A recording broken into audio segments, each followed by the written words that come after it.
이번 시간에 솔라나의 장기적인 측면에서 굉장한 호재가 있었던 기사 내용을 좀 보여드리려고 합니다. 솔라나를 홀딩하고 있으신 분들 입장에서는 정말 큰 호재죠. SC가 솔라나의 현물 ETF 신청을 공식적으로 검토를 하기 시작했습니다. 실제로 비트코인도 ETF가 승인이 되었었을 때 가격이 어떻게 움직였었는지 기억이 나시죠? 그 무겁던 시총을 60% 이상 단번에 급등시켰고 기반 투자자의 자금도 시장에 쏟아졌습니다.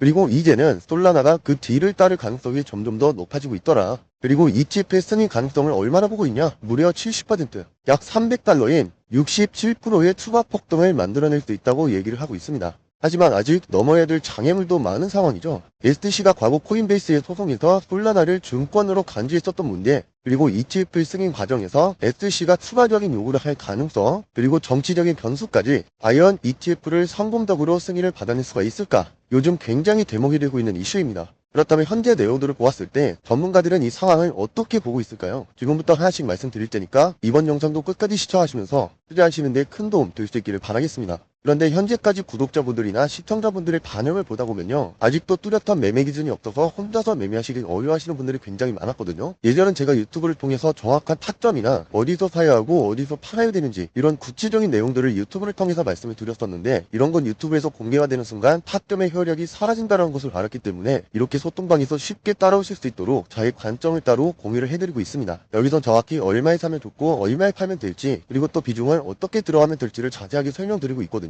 그리고 요즘 선물 거래하시는 분들도 정말 많아졌죠. 시장이 계속 하락하고 있다 보니까 어쩔 수 없이 하락에 베팅을 해서 수익을 가져갈 수 있는 전략을 채택하는 것도 현재는 수익이 잘 나와주고 있습니다. 이렇게 제가 관점이나 브리핑을 공유하고 있는 커뮤니티는요, 구독자분들이라면 아무런 조건 없이 저희 커뮤니티 방에 입장하실 수가 있으니까 입장할 수 있는 방법은 고정 댓글에 달아두도록 하겠습니다. 자, 이제 본격적으로 솔라나 현물 ETF의 현재 상황을 살펴볼 건데, 앞에서 말씀드렸듯이 STC가 드디어 솔라나의 현물 ETF 신청을 공식적으로 검토하기 시작했다는 뉴스가 나왔습니다. 현재 솔라나의 ETF를 신청한 주요 자산운용사들은 어디가 있다고 해요? 여러분들도 잘 알고 계시는 그레이스케일, 그리고 비트와이즈를 포함해 5곳의 자산운용사에서 ETF를 신청을 했다고 하는데요. STC가 그것을 공식적으로 검토를 했다고 합니다. 하지만 최종 결정 기한은 최대 10월 16일까지 연장될 수 있다고 해요. 그런데 계속해서 심한 거부를 했다가 또 반려가 되고 또 승인이 된다고 했다가 반복적으로 빠꾸를 맞고 있는 소식 때문에 솔직히 투자자들이 이미 지친 상황입니다. 그런데 현재 흐름은 어떻게 변화를 하고 있느냐?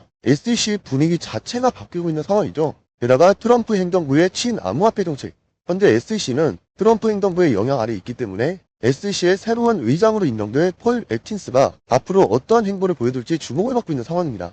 근데 폴 애킨스의 성향도 어때요? 이 사람도 친암호화폐 성향이 강한 인물로 유명하죠. 그래서 시장에서는 그런 점들을 꼽아서 솔라나 ETF 승인의 긍정적인 요인으로 보고 있는 상황이다. 하지만 어느 정도 솔라나의 승인이 확정될 것으로 미리 바라보고 분석 내용이 나오고 있는데요. 전문가들이 예상하는 솔라나 시나리오는 당연히 기관 투자자의 유입입니다. 그러면서 가격은 300달러를 보고 있는데, 이 추정치는 비트코인과 이더리움이 ETF가 승인된 이후에 올랐던 추정치를 비롯한 거거든요. 하지만 STC가 승인 결정을 미루더라도 솔라나의 탄탄한 펀더멘탈이 유지가 되는 한 투자자들의 기대감은 계속될 가능성이 크다고 보고 있습니다. 그리고 차트상으로 보았을 때도 추가 매수를 할 수 있는 가장 유리한 타점이 근접해 있죠. 전체적인 추세는 하락 추세가 유지되고 있지만 이 장기 이평선을 기준으로 24만 5천원대 초반을 확실하게 지지해 주었습니다. 단기적인 반등이 이루어지고 있죠. 하지만 그렇다고 해서 지금 당장 매수를 해야 될 상황은 아니다. 적어도 매수를 해서 단기적인 수익을 보기 위해서라면 최소한 26만 8,800원은 넘어야 돼요. 그래야 기대하는 단기 매수대가 붙을 때 수익의 확률을 최대한 이끌어낼 수가 있거든요. 하지만 그 전까지는 하락 추세가 우세하다 보니까 현재는 무리해서 매수를 하면 안 되는 타이밍이다.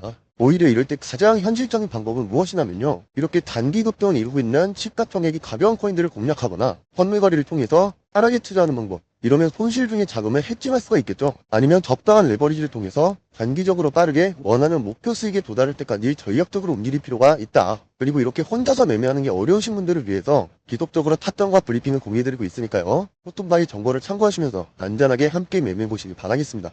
소통방은 현재 구독자분들만 입장을 도와드리고 있는데요, 입장 방법은 제 채널 구독 후 영상 본문에 있는 내용으로 숫자를 남겨주시면 제가 한 분 한 분 확인한 후에 순차적으로 입장을 도와드리도록 하겠습니다. 그럼 오늘 영상은 여기서 마치도록 하겠고요. 다음번에도 유익한 정보로 또 인사드리도록 하겠습니다. 감사합니다.